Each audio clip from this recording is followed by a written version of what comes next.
Thank you, fellow partners in policymaking, for having me here today, and I am addressing Commissioner Burke around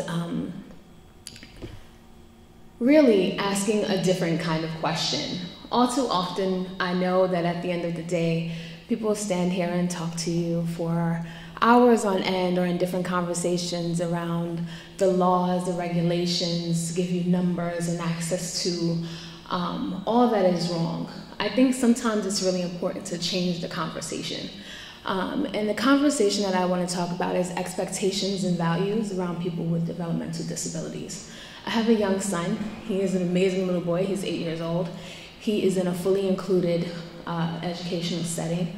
But I'm talking to you at OPWDD because you really provide us with the wraparound services that continue to make my ability to raise him both in our home and have him in an expectation of what I look for in school. You make that happen for us by providing respite services, by providing him opportunities to receive different kind of therapies under the home and community based waiver. It's interesting to me though that we are in 2012 and the expectation to get into the waiver program is an IQ below 69.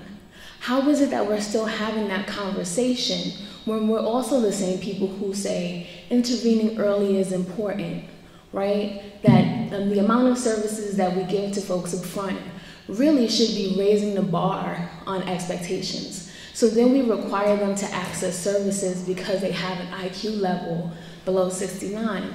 I think that has some intrinsic assumptions in there, really. If I think about Down syndrome, I have nowhere on that page when I'm doing the home and community-based service waiver to check. And I asked them about that. Why is there not a box for Down syndrome? We know what best practice says. We know about high probability of developmental delay, but I have certain expectations of what I want my son to do. And you are making me go back and say, no, he needs to be able to do that.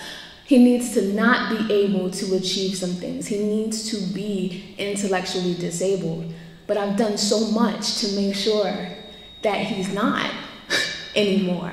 So tell me how that works. When we think about OPWDD services and as it relates to young children and getting ahead of things, lots of people want to talk to you about costs.